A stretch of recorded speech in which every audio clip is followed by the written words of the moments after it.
I used to be the person who made the office feel human. Not because it was in my job description. Not because anyone asked me to. I just hated how cold corporate jobs could get. So somewhere along the line I became the unofficial culture person at our company. The birthday cakes, the holiday decorations, the ridiculous themed snack tables, the goodbye cards everyone forgot to sign until I chased them down at 4:45 on a Friday, that was all me. I remembered people's coffee orders.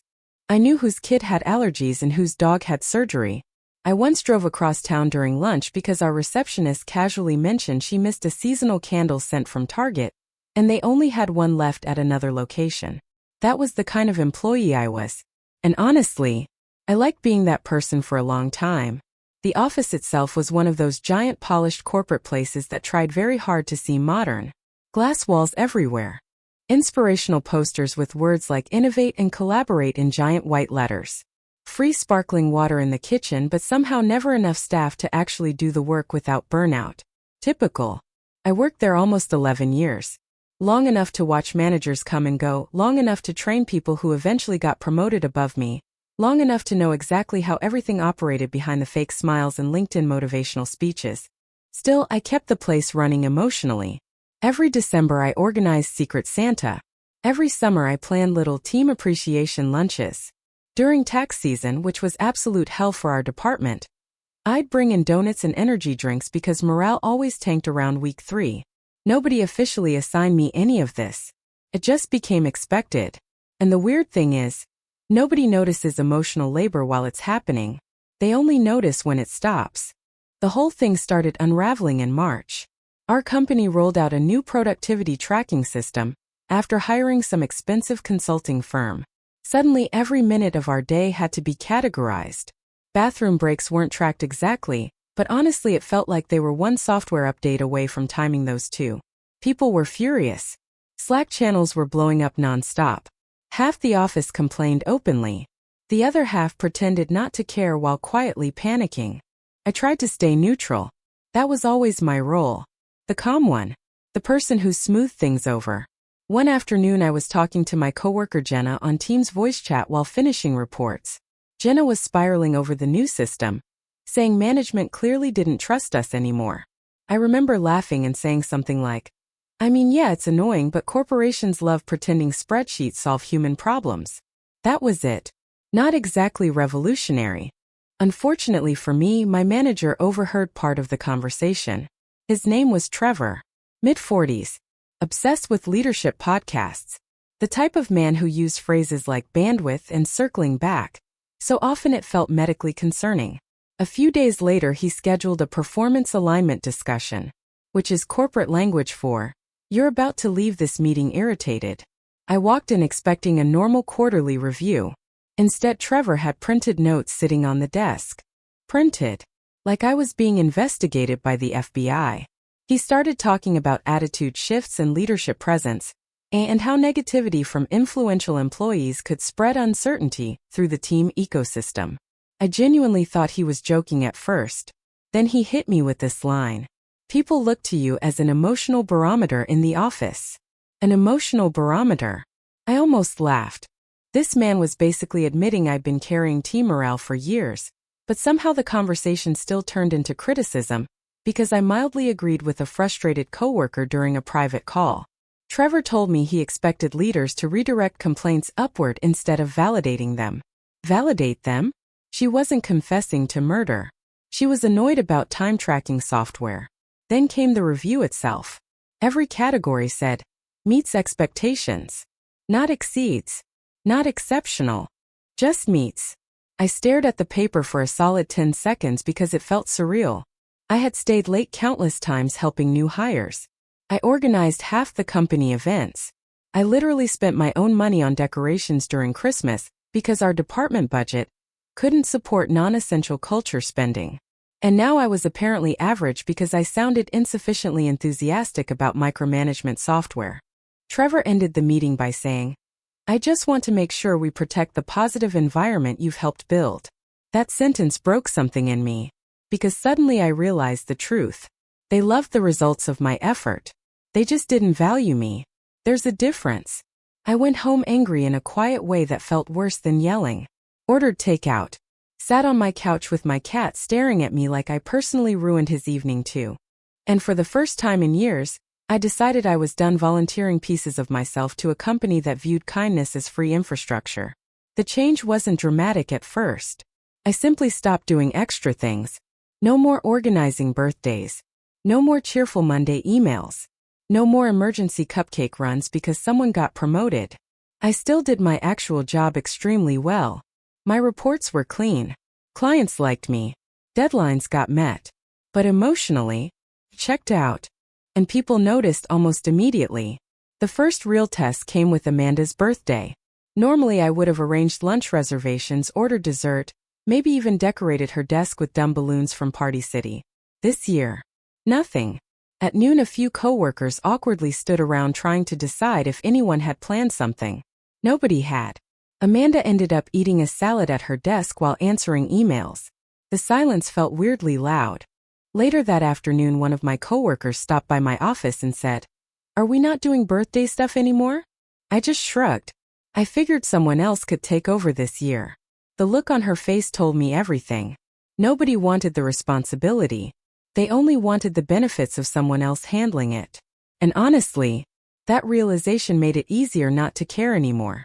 A week later, the office manager sent out an email reminding everyone that Employee Appreciation Week was coming up. Usually by that point I'd already have themes planned. Snack stations, gift bags, catered lunch, maybe some stupid games with Starbucks gift cards as prizes. This time I ignored the email completely. So did everyone else. By Wednesday there were still zero plans. Trevor started sending increasingly passive-aggressive reminders about maintaining workplace engagement culture. People kept waiting for me to step in and save the situation. I didn't.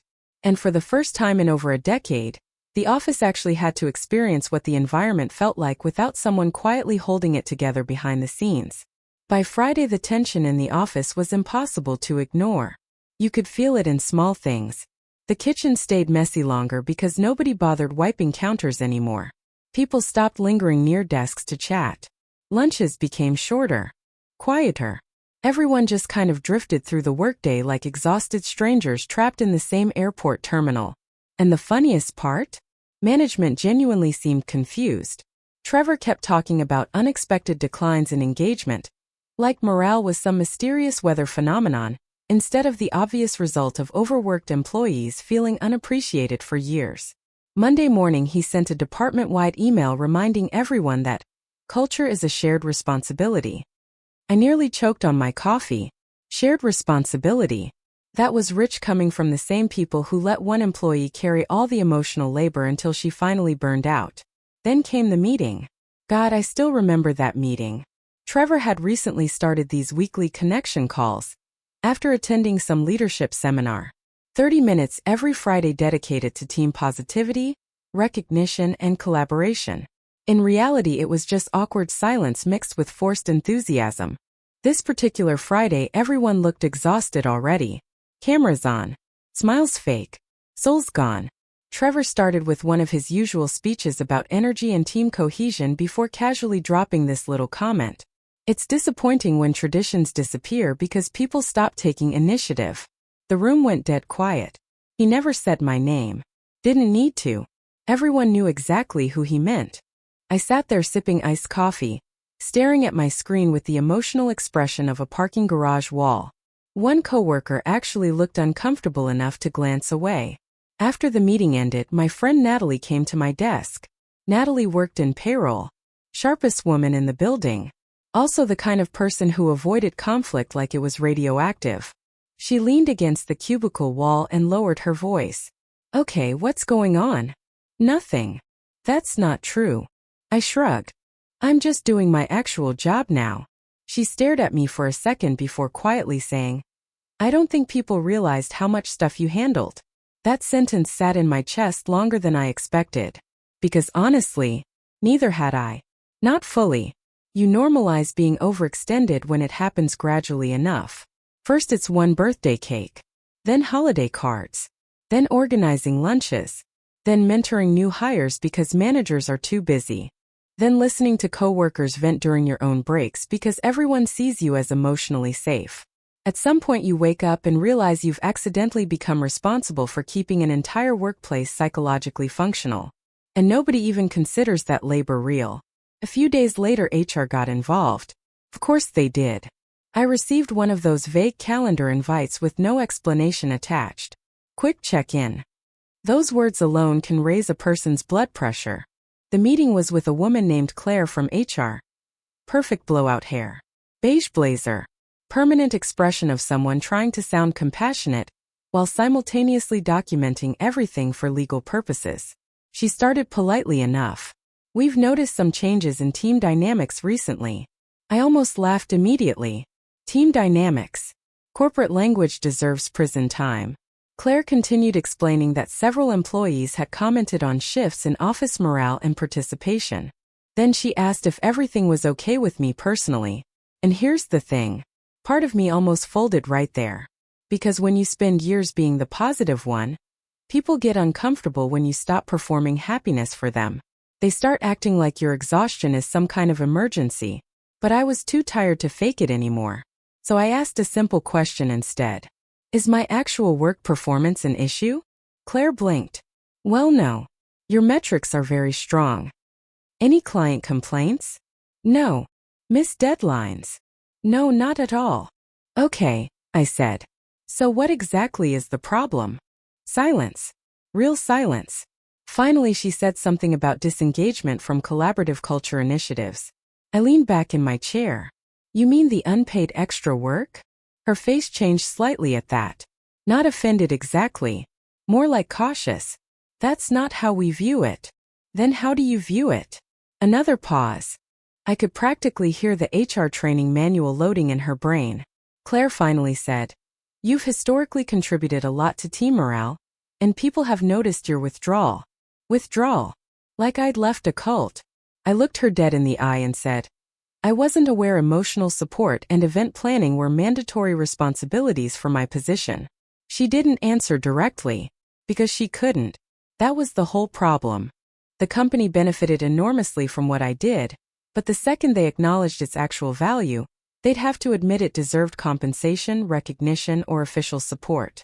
So instead they treated it like some magical personality trait I was obligated to provide forever. The meeting ended awkwardly after that.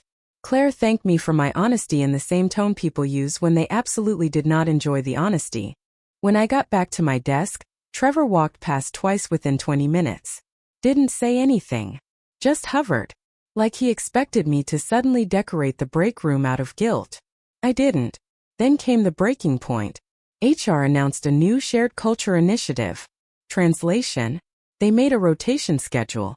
A literal spreadsheet assigning different employees responsibility for birthdays, office events, celebrations, appreciation weeks. All the things I'd quietly managed alone for years. The reaction was immediate chaos. People lost their minds. One coworker complained that planning events would interfere with productivity. Another asked whether there'd be additional compensation. Someone else actually replied all to the email asking what exactly was expected because, this seems like a lot. I stared at the screen in absolute disbelief, because suddenly, everyone understood the workload. When they thought it was just something I naturally handled, nobody questioned it. The second they had to do it themselves, it became unreasonable. Natalie messaged me privately. So basically you've been doing a second unpaid job this whole time. Correct. The schedule itself was hilarious. Trevor had assigned himself one of the appreciation weeks later in the year, probably assuming it would make him look fair and collaborative. That decision would eventually destroy him. At the time though, nobody realized it yet. People mostly just panicked. The first employee rotation happened in April. Total disaster. No reservations made for the birthday lunch. Half the office forgot to sign the card. Someone brought gluten-heavy cupcakes despite 3 employees having dietary restrictions clearly listed in the shared notes. By the end of the day, one coworker muttered, "Wow, this is harder than it looks." I nearly ascended into another dimension. The next month wasn't much better. One team forgot an anniversary entirely until the employee mentioned it herself in an awkward conversation near the printers. Another morale organizer ordered lunch for 40 people and somehow forgot vegetarian options. Every single event became proof of how much invisible coordination had been happening behind the scenes all those years. And slowly, people started treating me differently. Not dramatically, just little things. Coworkers thanking me randomly. People admitting they never realized how much effort everything took.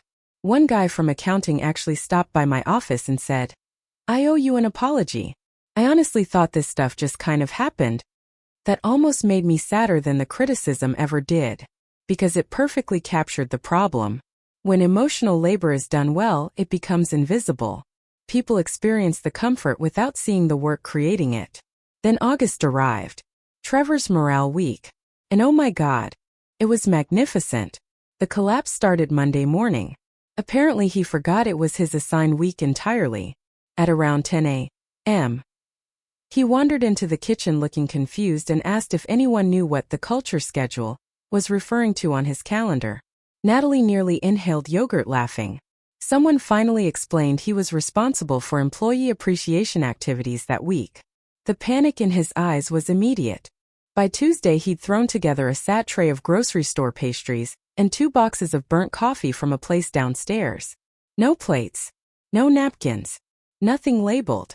One muffin literally still had the plastic price tag attached. Wednesday was somehow worse. Trevor attempted a team bonding lunch by ordering assorted sandwiches. Except he forgot to ask about dietary restrictions. Again, half the office couldn't eat anything provided. One employee with a severe nut allergy had to leave the room because several sandwiches contained pesto, and nobody knew which ones. Absolute chaos. And suddenly everyone understood why I used to keep spreadsheets.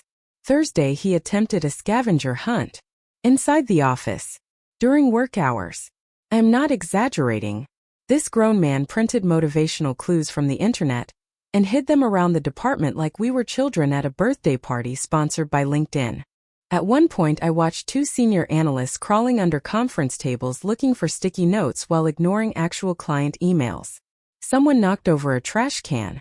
Another employee got genuinely irritated after spending 15 minutes searching for a clue hidden behind the copier. By Friday morale was lower than before the week started, which honestly felt poetic. That morning Trevor hosted what he called a coffee connection circle. He arrived 12 minutes late carrying only his own coffee. No coffee for anyone else. I thought Natalie might actually pass away from suppressed laughter. Then came the moment nobody would stop talking about afterward. Trevor started giving a speech about how difficult workplace culture management could be, and how everyone should appreciate the effort involved. And from the back of the room, completely deadpan, one of our quietest employees said, "So basically OP was doing all this alone for years?" Silence. Trevor hesitated. And another coworker added, "Honestly, that's insane now that I think about it." Then Natalie, brave, exhausted Natalie, looked directly at Trevor and said, "I think we all took her for granted." The room went completely still. Because everyone knew it was true. After that meeting something shifted. Not overnight. Not dramatically. But people started seeing me differently.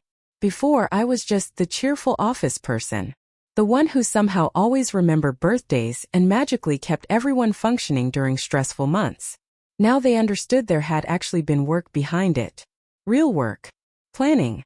Organizing. Coordinating. Emotional management. Paying attention to details nobody else noticed because they never had to. And once people saw it, they couldn't unsee it anymore. Ironically, Trevor made things worse for himself by trying too hard to recover. The Monday after his catastrophic morale week, he sent out this painfully formal email thanking everyone for participating in the Collaborative Culture Initiative and promising improvements moving forward. Nobody replied. Not one person. Which in corporate environments is basically public execution. Then he scheduled another one-on-one with me. At that point I almost admired his persistence. The invite was titled, Future Alignment Discussion. I stared at it for a full minute before accepting. When I walked into his office, Trevor had that overly friendly expression managers use when they know they've already lost control of a situation. He offered me sparkling water. I declined. He started talking immediately. I think the last few months have highlighted some important opportunities for growth within the department. Translation. Everything exploded. I just nodded and waited. Then came the pivot. Trevor started praising my historical contributions to office culture, talking about leadership influence, positive impact, community building, all the things that apparently weren't valuable enough to recognize during my review. Interesting timing. Finally, he leaned forward slightly and said, "I'd really love to find a path where you feel excited about re-engaging with some of those initiatives again." There it was. The real reason for the meeting. He wanted the old version of me back. The unpaid version. I asked him directly, "Are we talking about an actual promotion or compensation adjustment?" The pause that followed was almost artistic. Trevor immediately started doing corporate gymnastics. "Well, there isn't currently an official role structure for something like that. So no. I think there are opportunities for future recognition. So no." His smile tightened. "You have to understand, some things are difficult to quantify formally."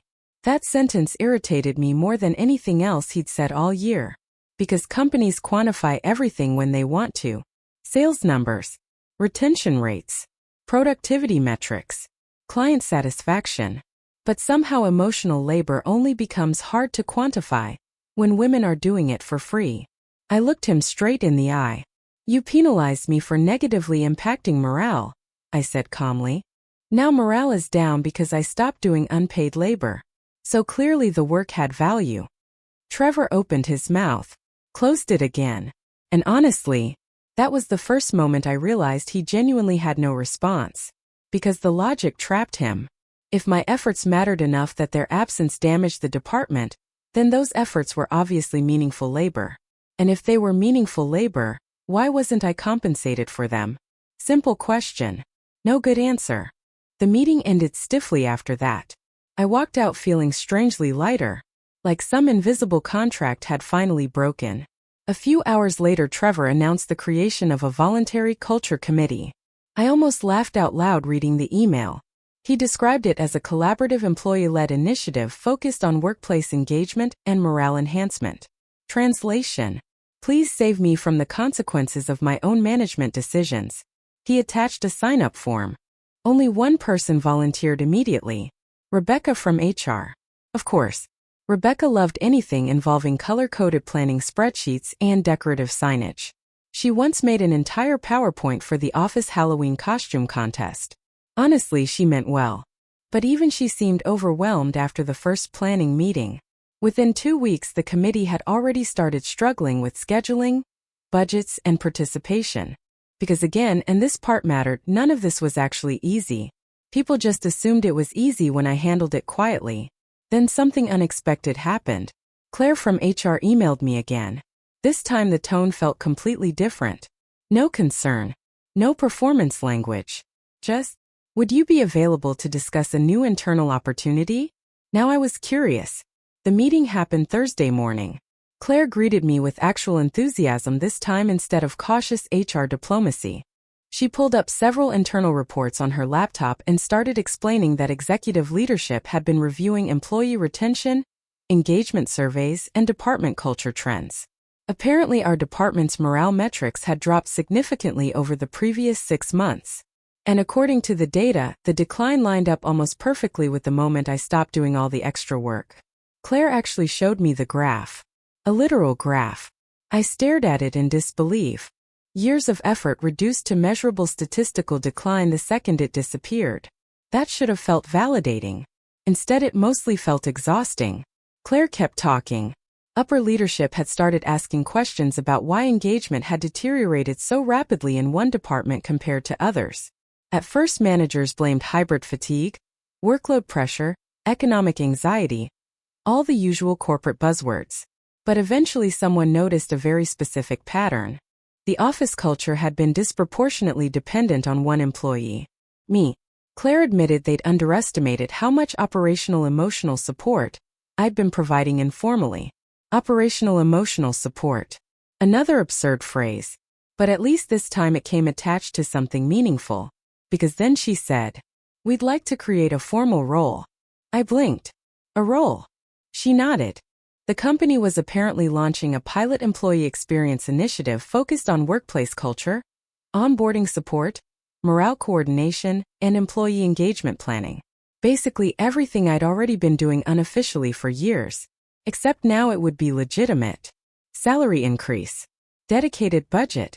Protected hours. Administrative support. Actual recognition. And the best part? I wouldn't report to Trevor anymore. I genuinely thought she was joking at first. Claire explained that leadership believed the role needed independence from direct department management in order to function properly. Translation. They no longer trusted Trevor with culture-related oversight after the Morale Week disaster. I asked the obvious question.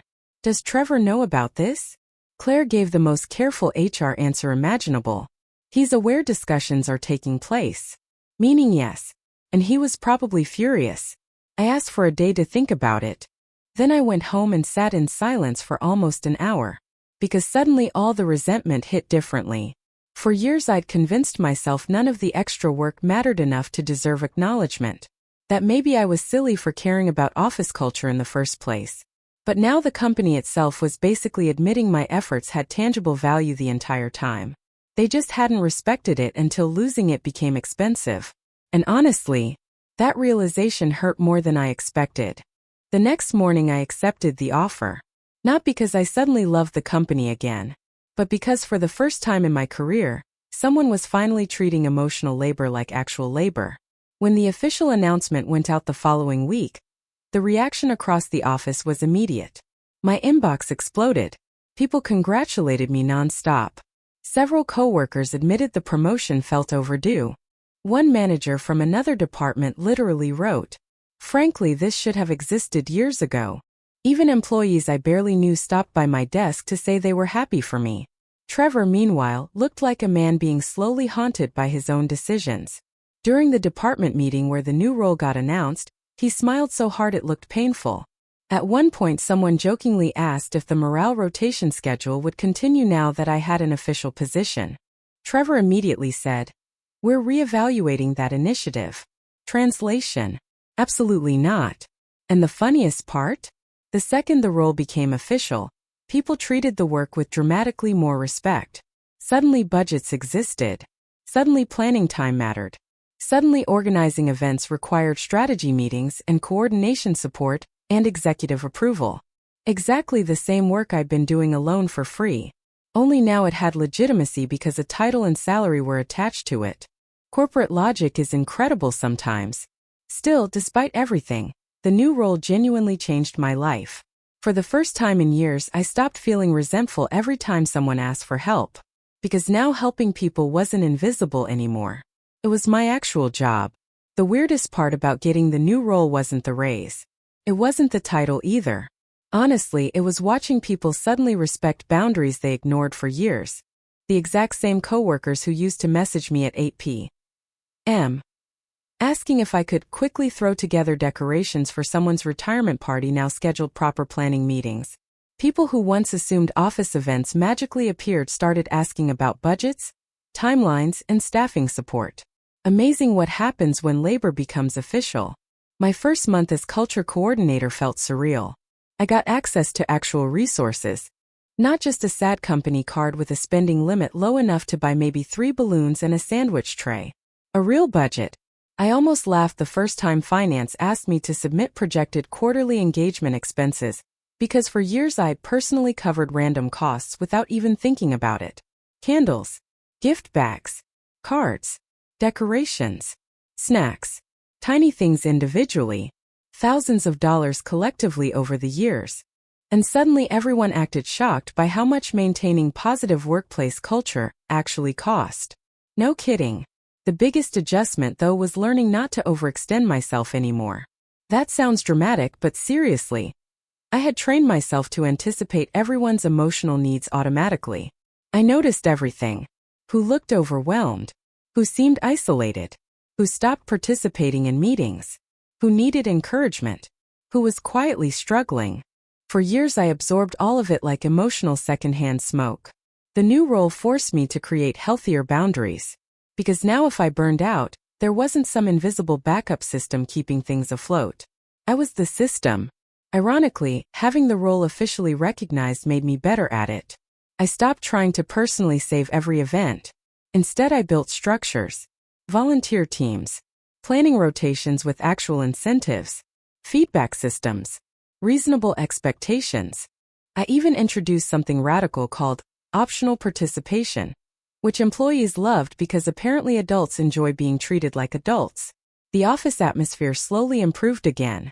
Not fake positivity, not forced team-building nonsense, just healthier energy. People started contributing more naturally, once they realized responsibility wasn't going to silently fall onto one exhausted person anymore. Funny how that works. And Trevor? Oh, Trevor absolutely hated all of this. Not openly, of course. Externally he stayed supportive, professional, smiling. But you could tell the situation bothered him deeply. Especially because upper management started involving me in meetings he used to control alone. Turns out executives cared a lot about employee retention once turnover numbers started looking expensive. A few months into the role, I attended a leadership strategy session where one VP asked me directly, "What do you think was the biggest issue with the previous culture approach?" I could physically feel Trevor tense across the table.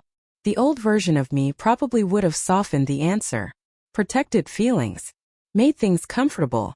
Not anymore. I answered honestly. The company relied too heavily on invisible labor without recognizing or distributing it properly. Dead silence. Then the VP nodded slowly and wrote something down. Trevor looked like he wanted the conference room floor to open beneath him. After that meeting, things changed again. Executives started taking culture and retention more seriously company-wide. Departments received structured support instead of vague motivational speeches. Managers got training about emotional labor and burnout prevention. Actual training. One director even admitted they'd unintentionally built systems that depended on employees overgiving emotionally without compensation. Hearing someone say that out loud felt bizarrely healing. Not because it fixed everything, but because finally somebody acknowledged reality. Around that same time, several coworkers started apologizing to me individually. Real apologies too. Not corporate fake ones. One woman admitted she used to think I just liked doing extra stuff, and never considered how exhausting it must have been. Another coworker confessed he genuinely believed office culture maintained itself naturally before the morale rotation disaster proved otherwise. Natalie apologized for never stepping in sooner. That one hit me hardest because honestly I never blamed her. Most people weren't malicious. They were just used to benefiting from invisible effort. That's different. Still harmful. But different. The strangest interaction happened near Christmas. A newer employee approached me during the holiday party and said, "I heard you basically rebuilt workplace culture here." I almost laughed. Because from the outside, stories always sound cleaner than they actually were. The truth was messier. I didn't rebuild anything. I just stopped allowing myself to disappear inside it. That distinction mattered. A lot. The holiday party itself ended up being one of the best we'd ever had. Not because it was expensive.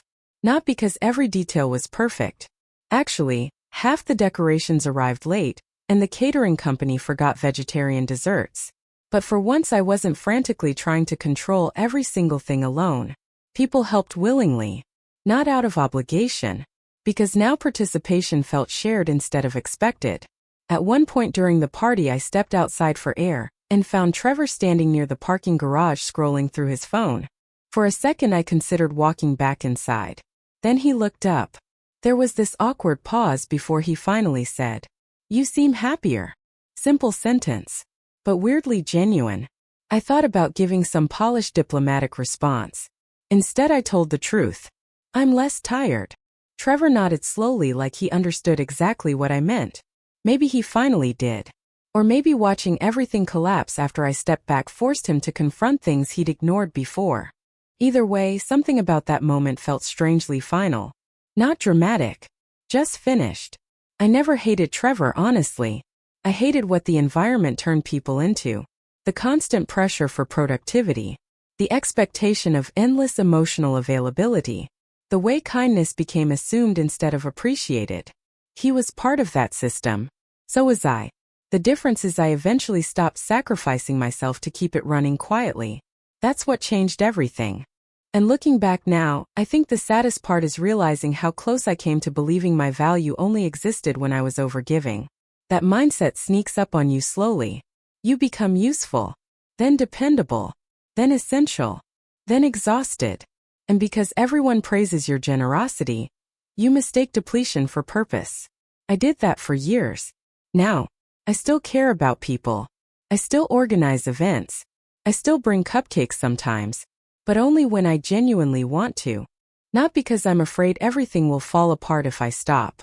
Because here's what I finally learned. If a workplace can only function emotionally through one person silently overextending themselves, then the problem was never that person stepping back. The problem was the system depending on sacrifice in the first place. And honestly, realizing that probably saved me more than the promotion ever did.